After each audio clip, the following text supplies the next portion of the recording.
Welcome to The Core, where we're planting the seeds to financial success. I'm Colten Hibbs, your host and Education Credit Union's Financial Health Coordinator, and I am thrilled to have you join us today. On each episode of The Core, we explore a different financial topic to help you enhance your knowledge and achieve your financial goals. And today, I'm really excited because we are talking about demystifying certificates of deposit and other savings options. And I'm joined by Danielle Gonzales. Hello, Danielle. Danielle started her banking career 15 years ago as a collections officer at a local credit union. She's also held roles as a loan officer, branch manager, and has gained experience in both the credit union and commercial banking industry. Danielle has a passion for helping people, and this has led her to where she is now with ECU.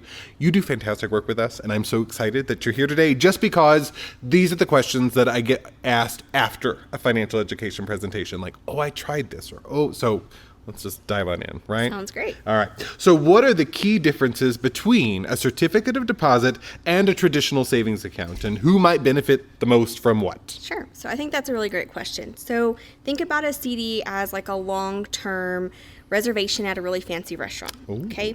And you think about a traditional savings account as more as like your everyday coffee shop where you can just pop in and out. Okay. Nice. So we think about that. CD is really a fixed term deposit that generally offers you higher interest rate. And you commit to keeping your money locked up for a period of time, whether that's a few months or several years.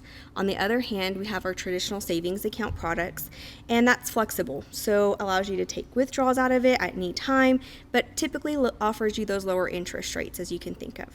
So there's really three key differences when I think about the difference between CDs and your savings accounts. That's access to funds, interest rates, and then minimum balance requirements when we look at those. Well, and that's something that people tend to forget is that their traditional savings account gets a pretty okay interest rate. But then when you're willing to invest your money into your financial institution, whether it's with us, other credit unions also have great interest rates, but your interest rate, no matter what, is going to be higher with the CD. But you have to have that commitment of keeping it there. So in financial education presentations, I generally position it like if you're unsure about whether you're willing to put this until you're 59 and a half in a retirement savings, can you keep it for 6 months? Can you keep it for 18 months in a CD is a nice test for yourself. Yeah, absolutely. And when we think about those differences, right, access to funds is a major part of that. So when you look at your CD, your money's considered off limits, right? You're putting it away until maturity. And that can be really great for some people when they really need maybe that discipline in helping save for something big, okay?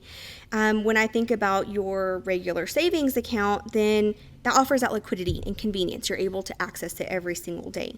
And interest rates, you mentioned that as well. It does change based on the account that you're opening. So our CDs usually provide those higher interest rates. They sometimes, because you're agreeing to leave those funds untouched, right? And your savings accounts, you get that convenience. You can access it whenever is necessary, say an emergency or something like that. Absolutely, yes. And, in a savings account, like a liquid traditional savings account, is great for those options. But again, that early investment, especially if you're late high school, early college, and are investment minded, it's a really great time to try out those local CDs. Now, I've mentioned this before, and I start really mentioning retirement about junior high age, but can you break down the different types of IRAs, such as traditional versus Roth is a question I get, and explain how someone might decide which one is best for them to meet their goals? Absolutely. So let's think about your IRAs. You have your traditional and your Roth. Think of those as paths in a park, and they all lead to the same goal, but they're going to go in different directions and take you to see different things. So first off, we have our traditional IRAs, and that's where you can contribute pre-tax dollars to this account. It means you can deduct your contributions from your taxable income, so that gives you a smaller tax bill today, right now. And then conversely, we have our Roth IRAs. And on our Roth IRAs, those use after tax dollars. So this means that you can make those contributions. You pay your taxes up front, but you don't pay taxes when you take those out in retirement. So that means your withdrawals are tax-free later on. Absolutely. And starting generally, right, at about age 59 and a half, if you want to. But the longer you leave it in, the more interest you're going to accrue on that money. absolutely. It's all about tax timing. With your traditionals, you're saving on those taxes now. And then with your Roth IRAs, you're saving a little bit later when you take those out for you. You're enjoying that tax-free growth later on. Absolutely. And IRAs are really great. I'm saying this, I'm sorry, but like they're fun investment vehicles because IRAs, you can, even though you're supposed to leave it in there as long as possible to make sure you really maximize that time, that interest rate. But in the event of like a first-time home purchase or even a major emergency, you can withdraw from those really advantageous savings accounts for, to achieve a personal milestone or alleviate a personal crisis. A lot of times when we talk to people about IRAs, it's really about deciding what's best for you. And that depends on a lot of different factors. Your current financial situation, you think about your future expectations. If you believe you'll be in a higher tax bracket, maybe in retirement than you are right now, a Roth IRA may make more sense for you. But if you want to lower your taxable income right now, then a traditional IRA may be the way to go. Oh, absolutely. Now, we've talked about interest rates a couple of times. Obviously, we're talking about savings. That's the point of saving. So how do interest rates impact CDs, and is now a good time to invest in one given the current economic climate? Sure. So interest rates actually directly affect CD interest rates. And so when interest rates go up, financial institutions typically, will increase those rates on CDs to attract those savers. On the other hand, when rates tend to go down, then that's going to follow suit with CDs. And when we think about a high rate environment, obviously locking your CD money away for a longer period of time may not make for the best savings option. But when we think about when rates are lower, locking it in at that higher rate can be really advantageous. Oh, absolutely. But as for whether right now is a good time, when you look at what we're facing in our economy right now, we see things. We always want you to think about your financial goals first. Yes, the economy plays a role into that. But rates are currently stable right now, maybe slightly declining. So locking in a CD with that really good rate right now might be really a good choice for you today. Absolutely, especially if you're trying to think about like how to enhance your Christmas spending or other savings goals you might have. This might be the time. Now, what common misconceptions do people have about CDs, IRAs, and how would you sort of overcome those? How would you address those things? Sure.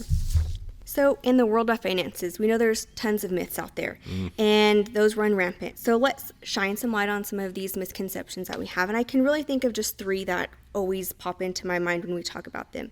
First one is CDs are always the best way to save money. Now, many people think that they offer the best interest rates, and lots of times they do, but that can be competitive. But there's also other savings accounts out there, other investment vehicles out there. And it's always about making sure that you're weighing those benefits with the cost and the time. Three things I think about are liquidity, risk, and then your future goals. The second thing I think about is access to my money. And so when we talk about CDs, people often believe that once I put that money in that CD, it's locked away forever or until it matures. Oh, yeah. And we know that it's true. When we lock money away in a CD, it is set there for that time frame. But you can pull those out with a minor fee. Yes, with a minor fee. Some financial institutions may offer penalty-free CDs, but that's where our research comes into play. Absolutely. And again, it's nice to know that in the event that you need it, it is there. It is still your money. But again, you're going to receive the maximum benefit by leaving it in for its full term. Yes, absolutely. And then the last thing I think about is specific to IRAs, and that is IRAs are only for retirement. We hear that all the time. And while they were built with retirement in mind, it is really beneficial for you to understand all of the rules and the ways that you can really use the money in your IRA. So when you think about that, it really gives you some flexibility that you may not have thought about before, and it's never too late to start that IRA. So I think it's really crucial to separate the fact from the fiction when it comes to these financial tools, and I think knowledge is power in making those really smart financial decisions for your future. 1,000%. I could not agree more. And I love how the mindset for the IRA, how that shifts to where it's a financial tool for you to use. A lot of people, when, like you said, when they think retirement, they might even think about their employer. Oh, I already have a 401k. I don't need an IRA. But this is a different tool that might offer you different benefits than things you already have access to. So brilliant. Thank you so much. Anything else you would want to share with our viewers before we wrap up?